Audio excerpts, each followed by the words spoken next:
ባንኮች now let's jump into it 13ኛው ጥያቄ እንደምትመለከቱት a 1.5 kg mass of spring has a displacement function ተሰጥቶናል displacement function ያችን x at 7.4 cm times cos this value ተሰጥቶናል እዚህ ጋር ያለው ነገር የተሰጣችሁ ነገር እንደምታዩት ነው እና የተጠየቀው ነገር the time for one complete vibration ላይ አንድ complete vibration ለማካሄድ time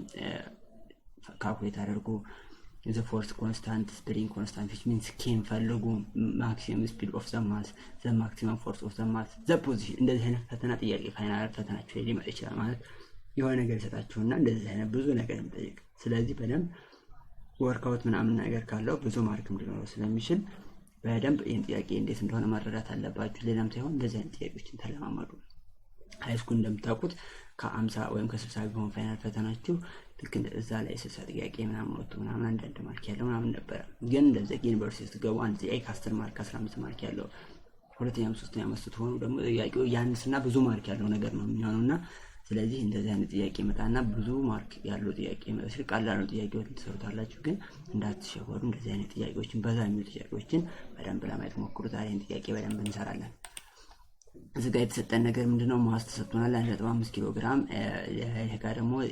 the displacement function እዚህ ጋር already given የተሰጠን ነገር አለ እዚህ ጋር ማለት ነው እንደምታዩት ከዛ the maximum area የተጠየቀው the time for one complete revolution ነው ማክሲመም ፎርስ ለማግኘት ፎርስ ይሄኛው እዚህ ጋር ያሉት ነገሮች ለመስራት ስለሚያስችል ነው ፎርስ ማክስ ኢኳልስ ቱ KA ነው KA ደግሞ እዚህ ጋር ማለት m ታይምስ ኦሜጋ ስኩዌር ነው ይሄ የምታውቋት ፎርሙላ ነችን ፎርሙላን ሰብስቲት አድርጋችሁ ማናጠፍታችሁ ነገር ማምጣት ትችላላችሁ ስለዚህ from the above equation ከዚህ ኢኩዌሽን ላይ ምን ማግኘት እንችላለን x ኢኳልስ ቱ a ታይምስ ኦሜጋ x ታይምስ t ነው አይደል ይሄውን አምፕሊቲዩድ ሪፕሬዘንት ያደርግልናል ይሄ ጋር ኦሜጋ ማለት አንጉላር ፍሪኩዌንሲ ምናምን ያላችሁ ማውጣት ይችላል ስለዚህ ጋር ከዚህ አምፕሊቲዩዳችን ስንት ነው ኦሬዲ ጊቨን ይሄው 7 ነጥብ እዚህ ጋር ተሰጠን ይሄው እዚህ ጋር ኦሜጋ 4.16 አምፕሊቲዩድ 7.4 ትክክል ስለዚህ ፎርስ ማክስን እዚህ ጋር ማግኘት ይችላልችሁ m ኦሜጋ ስኩዌር a አድርጋችሁ እዚህ ጋር ቀጥታ ሰብስቲቱት ታደርጓት ምክንያቱም ፎርስ ኢኳልስ ቱ KA አይደለ K ማለት ደግሞ m ኦሜጋ ስኩዌር አይደል እቺን እዚህ ጋር ሰብስቲቱት ታደርጉ እቺን ቫልዩ ታገኛላችሁ ፎርስ ማክሳችሁን እንዴት ታገኛላችሁ ስለዚህ at a time t is equal to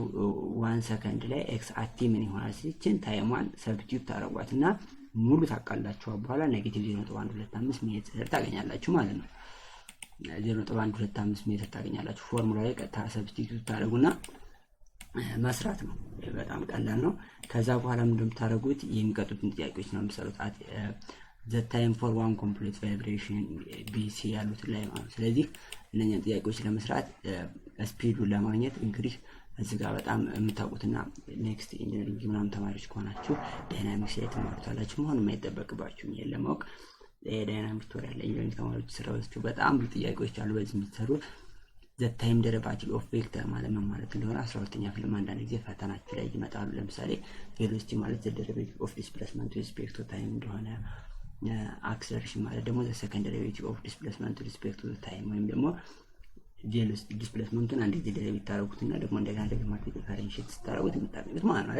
ስለዚህ velocity in the x ማለት dx by dt ማለት the derivative of displacement with respect to time ማለት ነው እዚህ ጋር በጣም ብዙ ስራዎች ትሮች አሉ እዚህ ቻናል ላይ ሰርች አድርጋችሁ በጣም ማግኘት ትችላላችሁና dx by dt ነው dx እዚህ ጋር ኦልሬዲ ስለተሰጠን ይሄን ደሪቬት ስታደርጉት የኮስ ቴታ ደሪቬቲቭ ሳይን ቴታ ይሄ እንደምታውቁት ሃይስኩል ላይ ምናምን ፋሚሊያር ናችሁ ለዚህ ነገርና አዘጋጅን ዲፈረንሺየት ስታደርጓት vx ቀጥታ ስታቃልሏት ነገር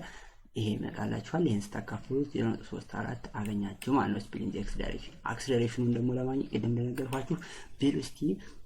የዲስፕሌስመንት ፐርሰንት ታይም ግራፍ ዴሪቬቲቭ አክሰለሬሽን ደግሞ የቬሎሲቲ ታይም ዴሪቬቲቭ ወይም ደግሞ የዲስፕሌስመንቱ ሰከንድ ዴሪቬቲቭ ማለት ነው እና ደግሞ እዚህ ጋር ቀጥም እንዳድማችሁ ሰብስቲቱት ታርጓች ሳይን ቴታ ነች የሳይን ቴታ ዴሪቬቲቭ ማይነስ ኮስ ቴታ ነች እዚህ ጋር እንዳስተሳሰቱ ታይም t1 እዚህ ጋር ተካላችሁ ከዛ በኋላ 0.216 እኔ አሁን እዚህ ጋር ፈተና ነው ይሄ ቁጥር ምናምን ተካክቶ ማምጣት ምናምን ተራ ነገር ግን ፈተና ላይ ኤክስ እንደገባችሁ ምክንያት እና ለዛ ዋና ሐሳብ ነግራችኋለሁ ቁጥር ምናምን